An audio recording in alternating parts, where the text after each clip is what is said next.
नमस्कार, बंजारा बीट्स में आपका स्वागत है। मैं हूं ज्योति प्रकाश खरे।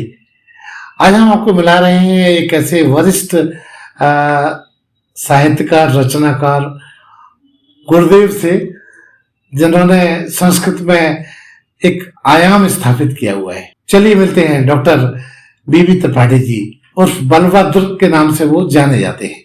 नमस्कार त्रिपाठी जी। जी सर, नमस्कार। त्रिपाठी जी, जैसा कि हमने उल्लेख किया कि आप संस्कृत में एक बहुत बड़े प्रोधा के रूप में जाने जाते हैं। जी, हम चाहेंगे आप हमारे दर्शकों को अपने बारे में थोड़ा सा परिचय दें। जी धन्यवाद खरे जी।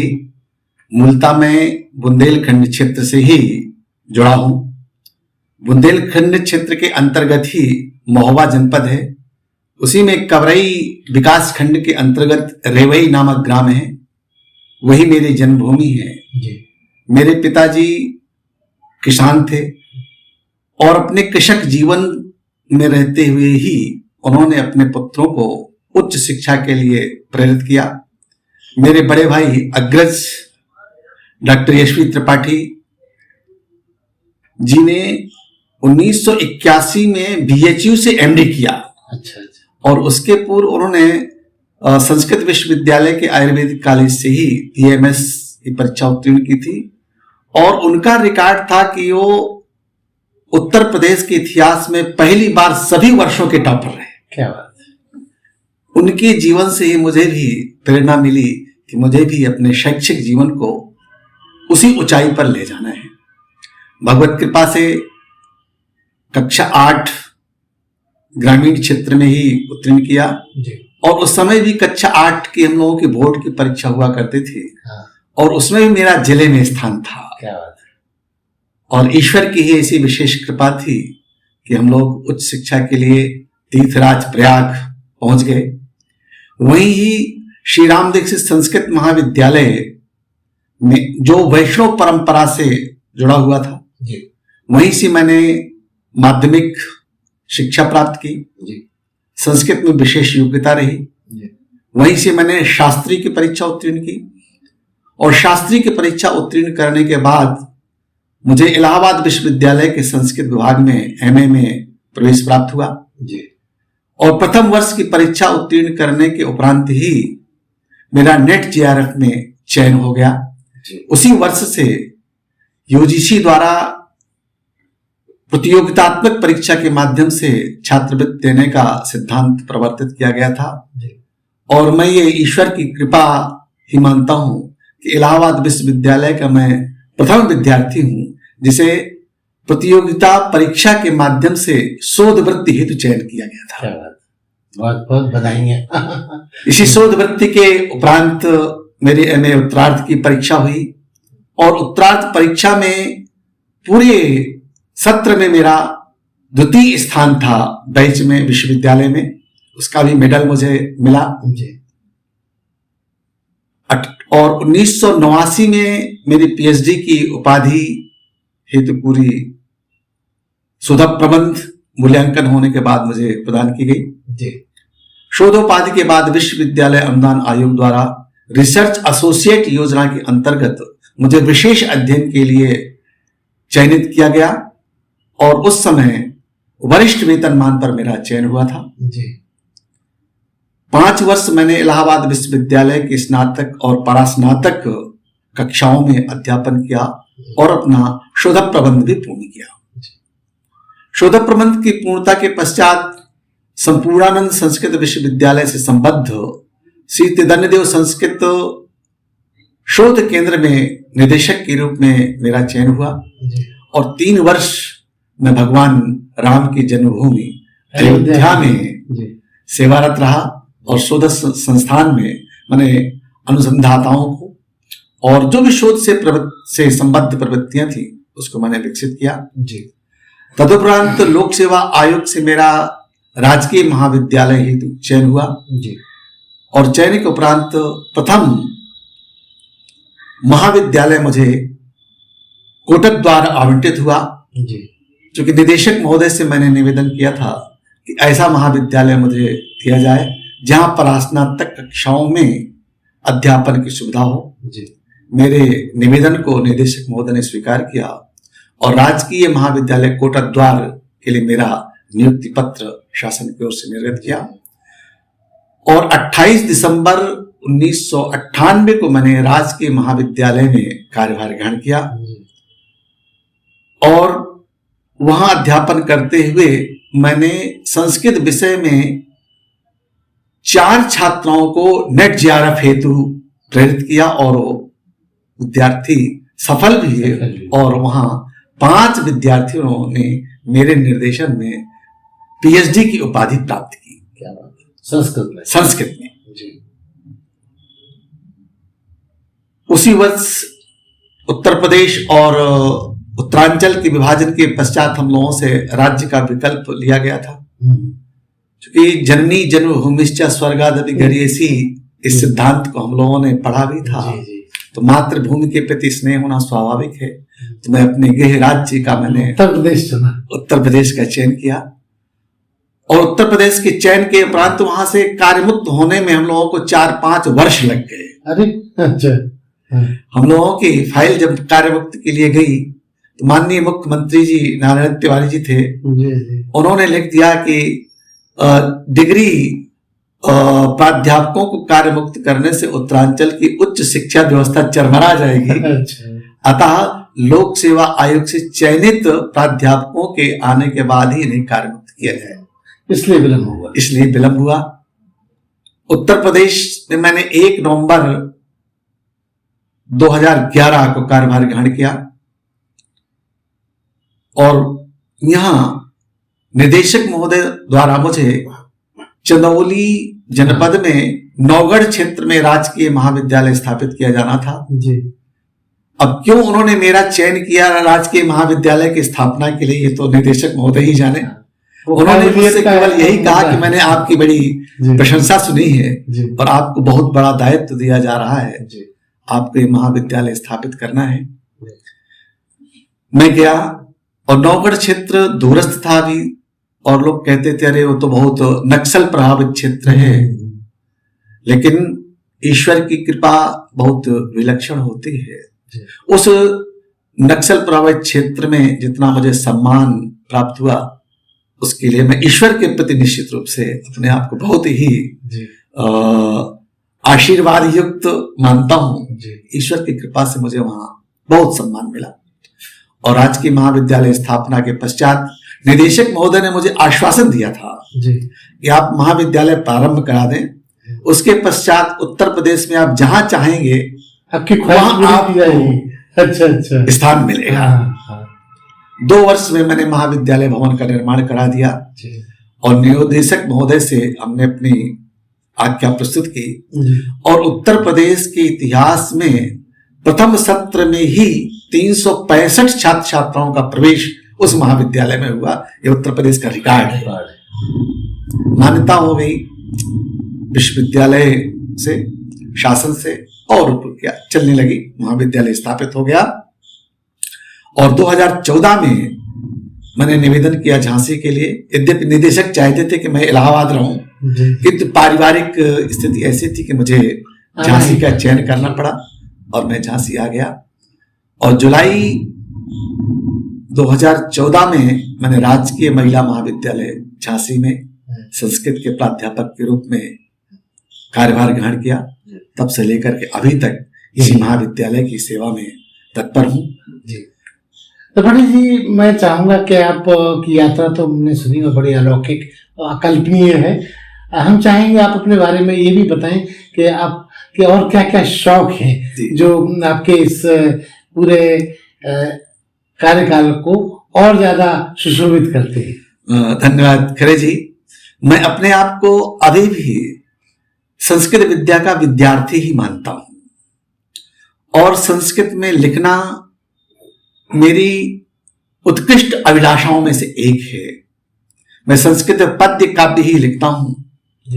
मैं उत्तरांचल में रहा और उत्तरांचल में बद्रीनाथ के नजदीक गोपेश्वर जनपद है, मुख्यालय पर ही हमारा महाविद्यालय था। तो झांसी से प्रायः आना जाना रहता था। तो हरिद्वार से जब भी हम यात्रा करते थे गोपेश्वर तक की, तो वहां पंच प्रयाग मार्ग में रहते थे। उन पंच प्रयागों की यात्रा करते करते भगवान से ही प्रेरणा मिली कि मैं बद्रीनाथ दर्शन पर ही अपनी कुछ काव्यात्मक स्तुतियां प्रस्तुत करूं और भगवान की कृपा से उसी मार्ग का मैंने चयन किया और मार्ग को आधार बना करके ही मैंने बद्रीश दर्शनम नामक प्रथम स्तोत्र काव्य लिखा, जिसमें पंच प्रयाग, जब हम लोग ऋषिकेश से चलते हैं तो ऋषिकेश के आगे लगभग 70 किलोमीटर पर देव प्रयाग नामक स्थान है। वहां अलकनंदा और भगवती भागीरथी का संगम होता है। उसके उपरांत श्रीनगर। सर, हम चाहेंगे कि वो पुस्तक भी हमारे दर्शकों को आप दिखाएं। ये बद्रीश दर्शनम मेरी प्रथम काव्य रचना है। इसमें मैंने भगवान के दर्शन के लिए जाने वाले यात्रियों के लिए वर्णन किया है कि यात्रा में कठिनाइयां तो हैं, किंतु उन कठिनाइयों को कितना सुगम बना दिया गया है सरकार की योजनाओं के द्वारा, इसका भी वो प्रत्यक्ष अनुभव करते हैं। और इस स्तोत्रात्मक काव्य में मैंने पूरे मार्ग का चित्रण किया है। अच्छा, इसके कुछ अंश क्या आप हमारे दर्शकों को अगर आप पढ़ के जी तो अच्छा लगेगा।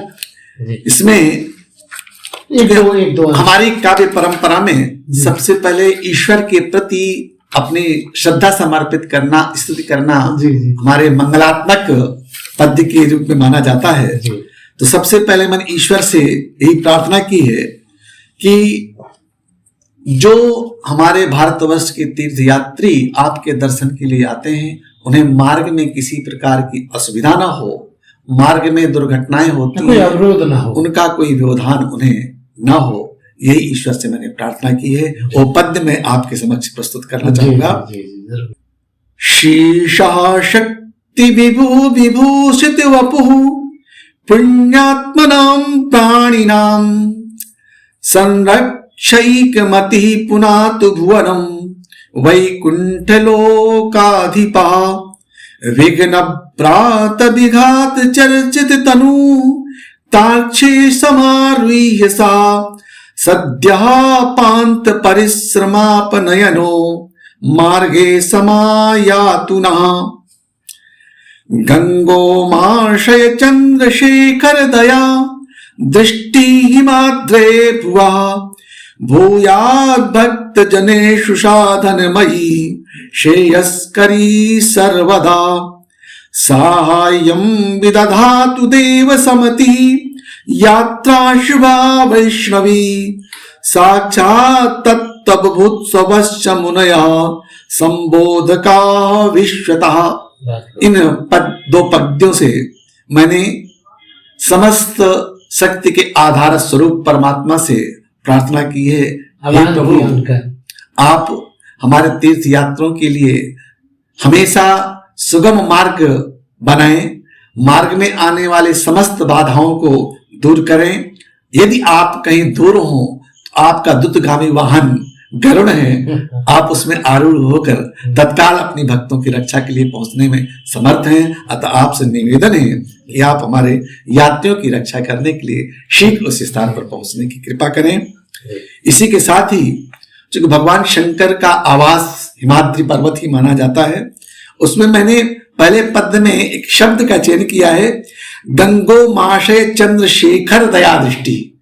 गंगा और उमा पार्वती है, तो भगवान शंकर गंगा और उमा दोनों के आश्रय हैं और चंद्रमा उनके मस्तक पर है। तो उनसे मैंने ये कि आपकी दया दृष्टि भी हमारे तीर्थ यात्रियों पर बनी रहे। तो पाटिल जी, आपकी और कौन कौन सी पुस्तकें हमारे दर्शक को आप दिखाइएगा जी। इसके अलावा और भी आपकी पुस्तकें हैं? ये तो बद्रीश दर्शन यात्रा से संबंधित रचना थी जी। और संस्कृत के विद्यार्थी के रूप में मैंने अपना परिचय आपको दिया है जी। और मेरा शोध प्रबंध भी संस्कृत माध्यम में ही है जी। तो उसका प्रकाशन 2014 में हुआ और ये मेरा सौभाग्य है कि इलाहाबाद विश्वविद्यालय में संस्कृत विश्व सम्मेलन का आयोजन किया गया था जी। और उसी विश्व सम्मेलन में ही मेरी स्फोट सिद्धांत समीक्षा नामक पुस्तक का विमोचन किया गया था। ये स्फोट सिद्धांत समीक्षा मेरी प्रथम प्रकाशित रचना है 2014 की। इस पुस्तक में शब्द और अर्थ के संबंध को विशेष रूप से व्याख्यायित किया गया है और शब्द की उत्पत्ति कैसे होती है, कैसे मानवीय वाग यंत्र हम मानवीय वाग यंत्र कहते हैं अपने बोलने की क्षमता को। तो मानवीय वाग यंत्र के कितने परिश्रम के बाद, कितने प्रयत्नों के बाद ध्वनियों का उच्चारण होता है, वो ध्वनि शब्द के रूप में कैसे अर्थ को प्रतिपादित करने में सक्षम होती है, इस पर पूरा निरूपण इस पुस्तक। ये एक तरह से शोध के लिए सहयोगी ग्रंथ है। जो शोधार्थी हैं उनके लिए बहुत उपयोगी है, जिन्हें शब्दार्थ मीमांसा पर अनुसंधान करना है, उनके लिए पुस्तक बहुत महत्वपूर्ण है। इस पुस्तक, एक पुस्तक और जी, है प्रकाशन के बाद जी, ये कौन सी पुस्तक? 2000, आप सभी लोग वैश्विक व्याधि कोरोना से सब लोग परिचित हैं, और कोरोना की विभीषिका जब पूरे विश्व में छा गई, कैसे उसका निदान किया जाए, पूरा राष्ट्र बंद कर दिया गया, आवागमन बाधित हो गया और सब कुछ स्थगित जैसा हो गया। यह मान लिया गया था कि मानव जीवन क्या, पूरी सृष्टि ही स्थगित हो गई। उस समय हमारा महाविद्यालय भी बंद था, और महाविद्यालय में नहीं आना था तो समय का सदुपयोग कैसे हो। तो ईश्वर की ऐसी कुछ प्रेरणा प्राप्त हुई कि कोरोना व्याधि को ही आधार बनाकर कोई काव्य रचना की जाए। वो ये है, और ये बताते हुए मुझे बड़ा सौभाग्य या गौरव महसूस हो रहा है कि ये कोरोना व्याधि को लेकर लिखा गया पहला ग्रंथ है, काव्यात्मक। जी जी, हम चाहेंगे इसके कुछ अंश आप हमारे। और इस पुस्तक का भी, दूसरी पुस्तक के लिए जब मैंने ISBN नंबर निकाला तो इस पुस्तक के कमेंट में आया कि 4 लाख से अधिक व्यक्तियों ने इस पुस्तक को देखा है। क्या बात है। जो ISBN नंबर में रिकॉर्ड आया है, 4 लाख से अधिक पुस्तक, ये संस्कृत में है जी। इसमें मैंने श्लोक, हमारे संस्कृत का शार्दूल विक्रीडित छंद है, और शार्दूल विक्रीडित छंद के माध्यम से ही मैंने 101 पद्यों का इसमें संचयन किया है। उन पद्यों में मैंने कोरोना व्याधि की उत्पत्ति, इसके विषाणु कहां से उत्पन्न हुए, पहले मैंने चीन का वर्णन किया, चाइना से वो व्याधि पाश्चात्य देशों से ट्रांसफर हुई और पाश्चात्य देशों में उसकी विभीषिका से कितना लोग परेशान हुए, कितना त्रस्त हुए, तदुपरांत भारत देश में आया। मैं चाहूंगा कि इसका एकाध अंश आप हमारे, छोटा सा अंश हमारे दर्शकों को जरूर। जी जी जी। इस कोरोना शतकम नामक पद्य काव्य में मैंने भी ईश्वर से प्रार्थना की है। मंगलाचरण हमारी रचना का सिद्धांत होता है कि सबसे पहले हम ईश्वर से प्रार्थना करते हैं कि हमारे कार्य में कोई बाधा ना आए और निर्विघ्न हमारा ग्रंथ पूर्ण हो। तो मंगलाचरण के रूप में मैंने पहला पद्य लिखा है। भो विश्वेश बभस्ति लोक भवने दृप्तो विषाणु प्रभो कोरोना विदया वदन्ति सुदयो हेनं चिकित्सा विदः सर्वे शोध मनीषिणस्तनु तनु व्याप्तं यतन्ते जगत् जाता दैत्यचरं विहन्तुमचिरं विज्ञानिनो विश्वतः नेतारो विषरूपमेनमभयं संशंकते चीनजं विज्ञानां परिशोध धर्म फलितं सर्वैश्रुतं चर्चया किं भ्रूमो वयमद्य देव वसुधा संवासिनां ज्ञानिनां मध्ये यैस्तु विनाश कर्म निपुणैः रोगाणुरुद्भावितः। प्रस्तुत कोरोना शतकम नामक काव्य में मैंने एक आश्चर्य भी व्यक्त किया है कि विज्ञान का उद्देश्य होता है जनहित के लिए ज्ञान विज्ञान का उपयोग किया जाए, जनहित के लिए यंत्रों का, उपकरणों का उपयोग किया जाए।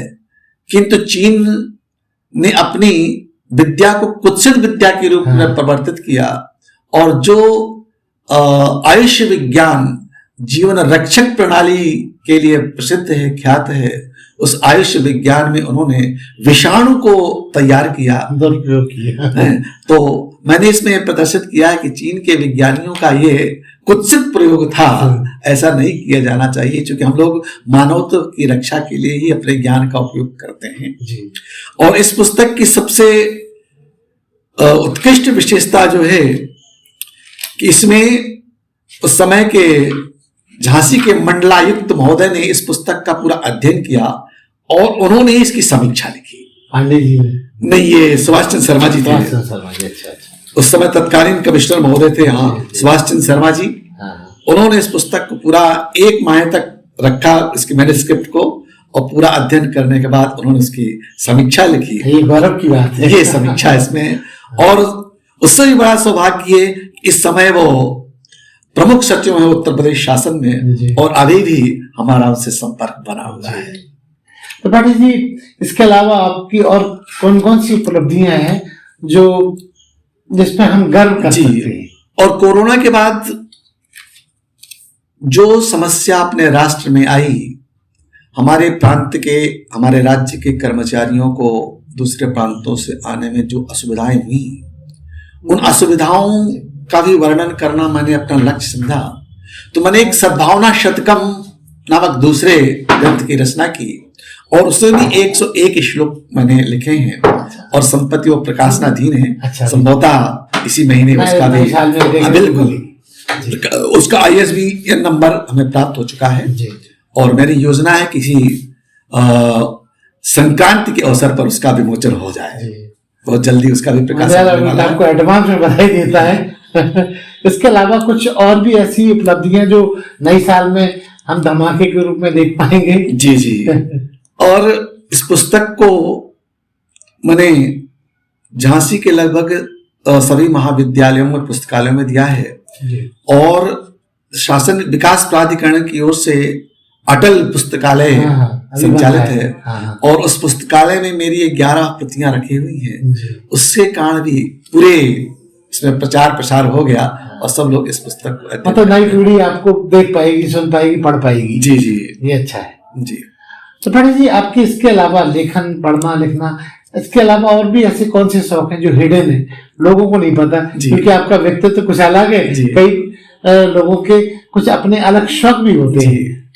तो शासन का जो कि महाविद्यालय है, और हमारे राजकीय महाविद्यालय का प्राचार्य का दायित्व है, तो शासन की जो योजनाएं आती हैं उनको भी निष्ठा पूर्वक निर्वहन करना मेरी नैतिक जिम्मेदारी है।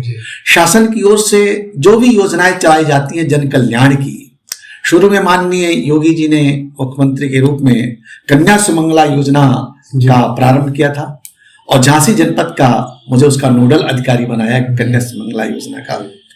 तदुपरांत मुख्यमंत्री जी ने स्मार्टफोन की योजना चलाई, स्मार्टफोन योजना का भी नोडल अधिकारी मुझे बनाया गया। और अभी भी उत्तर प्रदेश सरकार द्वारा सड़क सुरक्षा अभियान का कार्यक्रम संचालित किया जा रहा है, और उसका भी नोडल अधिकारी मुझे बनाया गया है। तो ये सब है, और शासन की ओर से जो भी दायित्व हमें दिए जाते हैं, हमने मतदाता पुनरीक्षण अभियान में मैंने लगभग 5 वर्ष लगातार कार्य किया, और ADM के साथ, जिला विद्यालय निरीक्षक के साथ, और 4 वर्ष लगातार मुझे माननीय आयुक्त महोदय द्वारा उसमें मतदाता दिवस के अवसर पर विशिष्ट प्रमाण पत्र देकर सम्मानित किया गया। और इस वर्ष जब से माननीय प्रधानमंत्री द्वारा तिरंगा यात्रा और आजादी का अमृत महोत्सव कार्यक्रम आयोजित किया गया, उसमें भी मैंने महाविद्यालय में कई कार्यक्रम आयोजित किए, और 14 अगस्त को माननीय केंद्रीय मंत्री श्री भानु प्रताप वर्मा जी के मुख्य आतिथ्य में मैंने तिरंगा यात्रा अपने महाविद्यालय से प्रारंभ की थी, जो कि संग्रहालय तक गई थी। उसमें झांसी के माननीय आयुक्त महोदय, माननीय जिलाधिकारी महोदय, SSP महोदय और जिले के समस्त अधिकारी उस सम्मिलित हुए थे, और महाविद्यालय के मुख्य द्वार से लेकर और ये मानिए कि जोगनबाग के आगे तक लगभग 1 किलोमीटर तक की लंबी पंक्ति हमारी छात्राओं की थी। वो बड़ा ऐतिहासिक था। और 15 अगस्त के लिए हमने एक छात्रा का चयन किया था लक्ष्मीबाई के रूप में, और जो शूटिंग की गई थी हमारे महाविद्यालय परिसर में भी, और जिस छात्रा को हमने लक्ष्मीबाई का रूप दिया था, उसकी वाणी, उसकी उद्घोषणा का भी रिकॉर्ड किया गया था, और उसका चयन भी भारत सरकार द्वारा किया गया, और वही माननीय प्रधानमंत्री जी द्वारा बहुत प्रशंसित हुआ, और 15 अगस्त को उसको प्रदर्शित भी किया गया था। जी त्रिपाठी जी, और अपने बारे में थोड़ा हमारे दर्शकों को जानकारी दीजिए। जी धन्यवाद खरे जी। मैं आपको पहले ही अवगत करा चुका हूं, मैं संस्कृत का विद्यार्थी हूं और संस्कृत वाणी के प्रति मेरी अनन्य निष्ठा है और उसमें रचना करना मैं अपना सौभाग्य भी मानता हूं और ईश्वर की कृपा भी मानता हूं। हम चाहेंगे कि आप ऐसी कोई रचना हमारे दर्शकों के साथ शेयर करें जो आपको हमेशा लोगों ने अपील की हो। जी, हमारे विश्वविद्यालयों में शोध संगोष्ठियां आयोजित की जाती हैं। मैंने भी बनारस हिंदू विश्वविद्यालय, इलाहाबाद विश्वविद्यालय, लखनऊ विश्वविद्यालय, दिल्ली विश्वविद्यालय और राष्ट्रीय संस्कृत संस्थान के तत्वावधान में आयोजित विविध वैश्विक संस्कृत सम्मेलनों में प्रतिभाग किया है और शोध पत्र भी प्रस्तुत किए हैं। और शोध पत्रों में अधिकतम लोग गद्यात्मक लिखते थे, किंतु पहली बार बीएचयू में मुझे आमंत्रित किया गया था और वहां महर्षि पतंजलि को आधार बनाकर शोध प्रबंध प्रस्तुत किया जाना था। तो वहां जब ये आई कि क्या किया जाए, तो मैंने वहां के विभागाध्यक्ष से अनुमति चाही कि क्या मैं अपने शोध प्रबंध को पद्यात्मक भी प्रस्तुत कर सकता हूं। तो उन्होंने बड़ी सहर्ष अनुमति प्रदान की और पहला मैंने अपना शोध पत्र संस्कृत पद्य के माध्यम से बनारस संस्कृत विश्वविद्यालय में प्रस्तुत किया था। उसके बाद ऐसी कुछ भगवत कृपा और प्रेरणा हुई कि मेरे दिमाग में आया कि जितने भी शोध पत्र हमने अभी तक लिखे हैं सबका मैं पद्यात्मक अनुवाद कर दूं। आजकल मैं यही कर रहा हूं। जितने भी मेरे लगभग 50 शोध पत्र हैं और उनका मैं पद्यात्मक अनुवाद करने का ही प्रयास कर रहा हूं कि सबका पद्यात्मक अनुवाद हो जाए। जी तो पंडित जी, जैसा कि आप जानते हैं बंजारा बीट एक इंफॉर्मेशन और एकेडमिक चैनल है और इसमें हम नई पीढ़ी को इंस्पिरेशन देने के लिए आप जैसे पुरोधाओं का इंटरव्यू करते हैं, उनको जोड़ते हैं।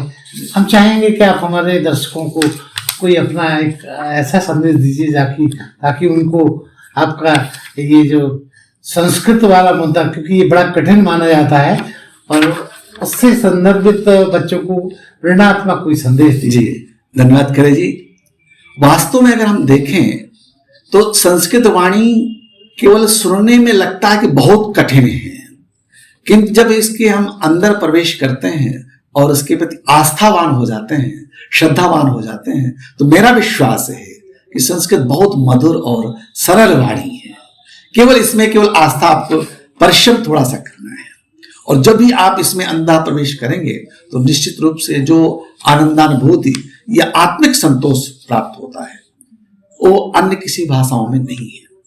चलते चलते और संस्कृत भाषा चूंकि हमारी सांस्कृतिक धरोहर है जी, और मेरा यह मानना है कि अतीत बोध भविष्य को परिष्कृत करने का महाविज्ञान होता है।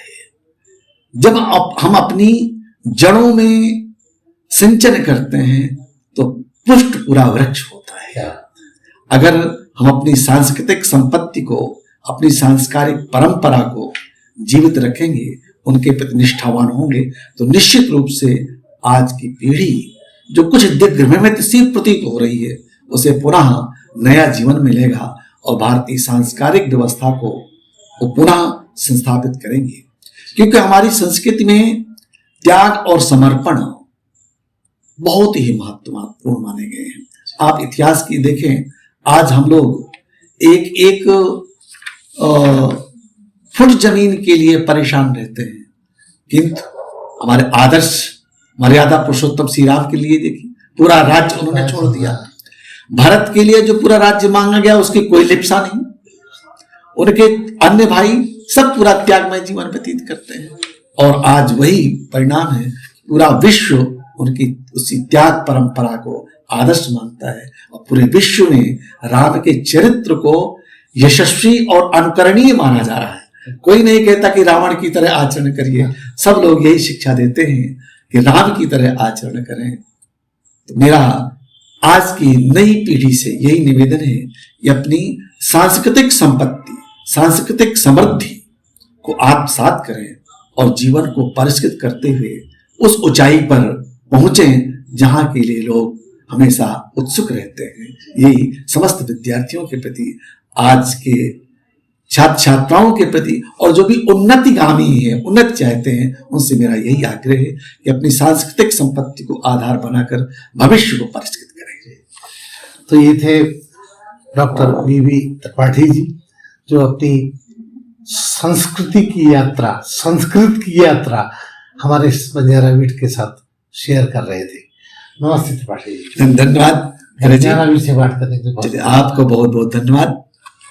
इस चैनल को लाइक और सब्सक्राइब करना ना भूलें। देखते रहिए बंजारा बीट्स।